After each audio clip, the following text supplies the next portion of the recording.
Hi, my name is Chai Ming En. My number matrix is 11DAT24F1078. Hi, good morning everyone. My name is Siti Nadia binti Fadzil and my matrix number is 11DAT 24F1021. My name is Siti Faisal binti Isaful Jabbar. My matrix number 11DAT24F1100. Hi, Assalamualaikum. My name is Adana Shahira. My matrix number is 1124F1051. Assalamualaikum. My name is Siti Rushdana Alia binti Rosli and my matric number is 11DAT24F1025. This presentation is based on the official publication, the Malaysia Economy in Figures 2024, published by the Ministry of Economy Malaysia. The document provides a comprehensive statistical overview of Malaysia's demographic profile, government structure and macroeconomic performance indicator from 2020 to 2024. Purpose of the presentation is to analyze Malaysia's key economic indicators over a 5-year period 2020 to 2024, a period understand the country's post-pandemic recovery, labour market reservation and overall fiscal health. Okay, first look at the graph. What do you know about this graph? Let me explain.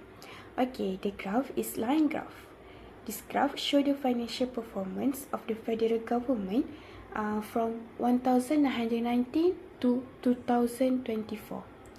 The x-axis shows the year and the y-axis shows the amount of money in RM billion.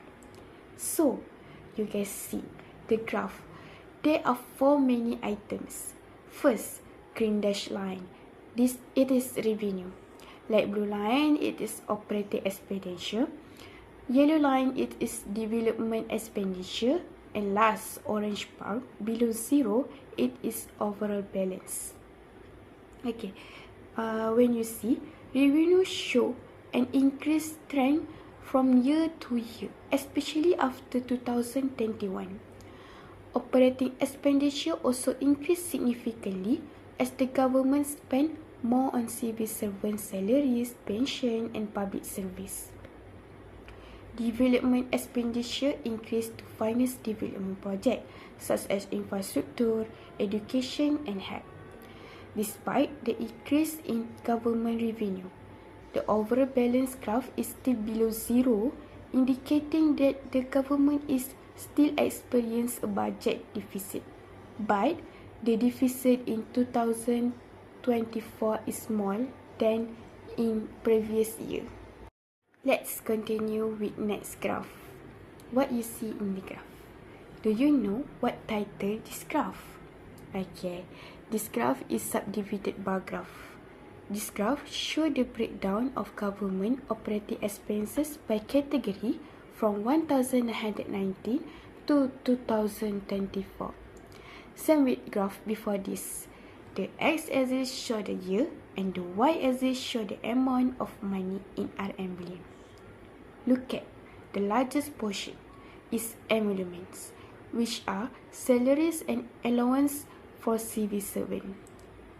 In addition, there are debt service charge, which are interest payment on government debt that are increased. Retiring charge are pension payment to government retirees. Grant and transfer are assistance to state, government and agency. Other than that, suppliers and service are daily expenses such as utility, maintenance and the purchase of suppliers. Subsidies have also increased in recent years to help the people cope with the rise cost of living. In 2024, the total operating expenses were the highest compared to previous year. Okay, in conclusion, for this graph, each color is the bar represent a different category of expenditure such as emolument, retirement charge, debt on service charge, supply service and subsidies. The higher the bar, the greater the total government operating expenditure in that year. Now, let's start by looking at the first chart, which is a stacked bar chart showing Malaysia's direct tax from 1990 to 2024. The vertical y-axis measures revenue in up to 140 billion ringgit, while the horizontal x-axis tracks the timeline from 1990 to 2024. Looking at the legend, the data is split into 4 categories, which is company, individual, petroleum, and other direct taxes. The overall trend shows a huge increase, climbing from under 10 billion ringgit in 1990 to an estimated peak of around 140 billion ringgit in 2024. We can see a flat period between 2015 and 2017 where revenue stayed flat at 110 billion ringgit, followed by a sharp dip in 2020 before making a quick recovery. Looking at the distribution pattern, company income tax acts as a main foundation, taking up the largest block across all decades. When we compare categories, individual income tax shows a steady expansion, whereas petroleum income tax shows a massive drop, shrinking to almost nothing by 2024. Moving on to the second chart, this stacked bar chart tracks Malaysia indirect tax over the same period. Its y-axis scales up to 70 billion ringgit, exactly half the size of direct taxes. Its legends tracks 6 categories, which is export, import, excise duties, sales service tax, which known as SST, GST, and other indirect taxes. The overall trend here shows a bumpy growth, rising from 10 billion ringgit in 1990 to an estimated 64 billion ringgit in 2024. The chart highlights a huge peak between 2015 and 2017, which immediately suffered a sharp drop in 2018, followed by a minor dip in 2020 before entering a steady rise. The distribution pattern reveals a major shift where GST completely dominated the mix between 2015 and 2017. In the modern post-GST era, SST has taken over as the primary driver, while categories like excise duties maintain a highly stable share across the entire 34-year timeline. Now I will present. Let's begin with this multiple bar chart titled Malaysia Competitiveness Ranking. It compares Malaysia performance in 4 international rankings between the current year and the previous year. The x-axis represents the 4 international indices, namely the TI Corruption Perception Index 2024, IMD World Competitiveness Ranking 2024, UN Sustainable Development Solution World Happiness Ranking 2024, and Kearney Global Service Location Index 2023. The y-axis represents the ranking score. The blue bar indicates the current year, while the orange bar represents the previous year. Overall, the chart shows that Malaysia recorded improvement in 2 rankings while the other 2 remain stable. The TI Corruption Perception Index remained unchanged at 57 in both years, indicating stable performance. Meanwhile, Malaysia IMD World Competitiveness Ranking increased from 27 in the previous year to 34 in the current year, showing an increase of 7 places. The UN Sustainable Development Solution World Happiness Ranking also increased from 55 to 59, reflecting an increase of 4 places. Finally, the Kearney Global Service Location Index remains stable at 3rd place, indicating that Malaysia maintained its strong position in this ranking. The distribution pattern showed that 2 indicators remained stable while the other 2 recorded moderate improvement. Overall, Malaysia demonstrated consistent performance across the international ranking, while the most noticeable progress in the IMD World Competitiveness Ranking. Now, let's move on to the next chart. This is a line graph titled Selected Asian Country Competitiveness Scoreboard Ranking 2020 to 2024. It compared the competitiveness ranking of Singapore, Thailand, Malaysia, Indonesia, and the Philippines over a 5-year period. The x-axis represents the year from 2020 to 2024, while the y-axis represents the competitiveness ranking. Overall, the graph shows that Singapore consistently maintained the highest competitiveness ranking, while the ranking of the other countries fluctuated throughout the period.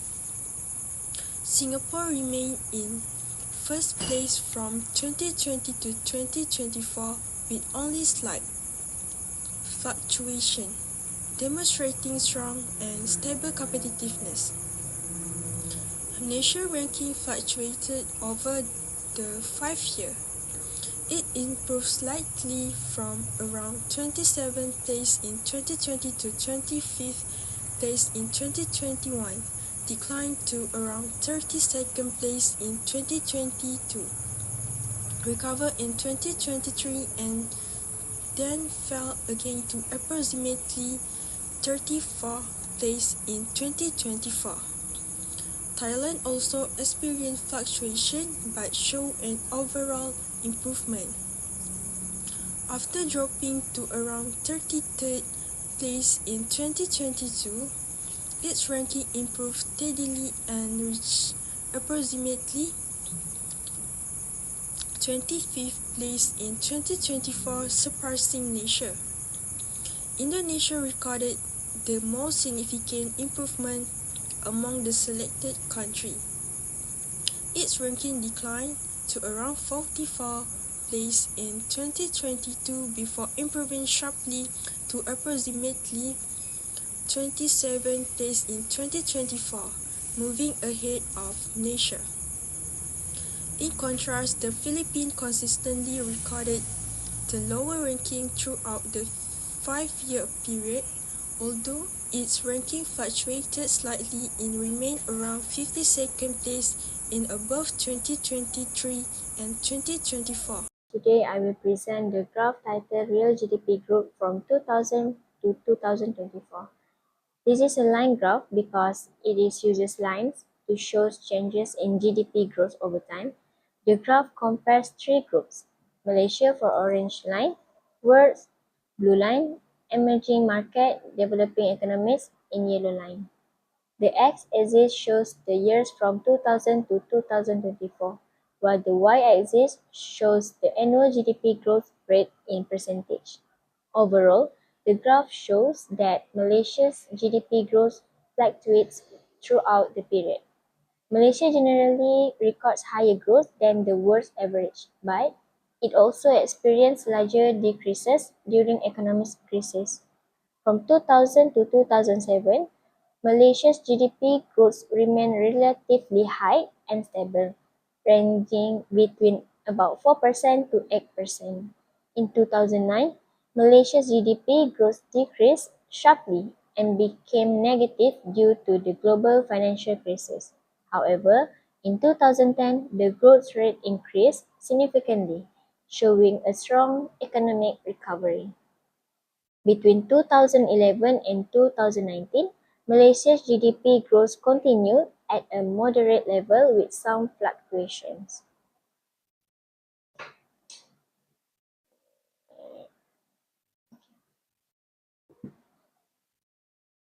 In 2020, Malaysia recorded its lowest GDP growth rate of -5.5% caused by the COVID-19 pandemic. This was lower than both the world average and emerging economies. After that, Malaysia's economy recovered. GDP growth increased to 3.3% in 2021 and reached 8.9% in 2022, which was one of the highest growth rates in the period shown. In 2024, Malaysia's GDP growth is estimated at 5.1%, which is higher than the world's average of 3.2% and emerging economies at 4.2%. In conclusion, Malaysia's GDP growth shows an overall fluctuating trend with periods of increase and decrease. Despite major economic crises, Malaysia managed to recover and achieve higher growth than the world average in 2024.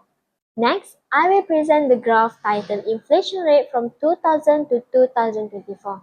As you can see, this is a line graph because it uses lines to show the changes in inflation rates over time.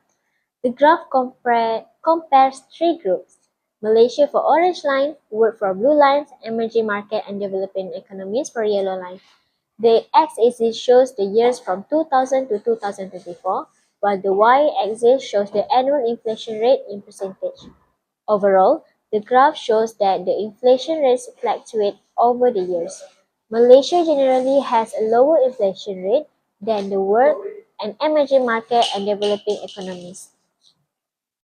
From 2000 to 2007, Malaysia's inflation rate remained relatively low and stable, mostly between 1% and 3%. During this period, Malaysia recorded a lower inflation rate than the world and emerging markets and developing economies.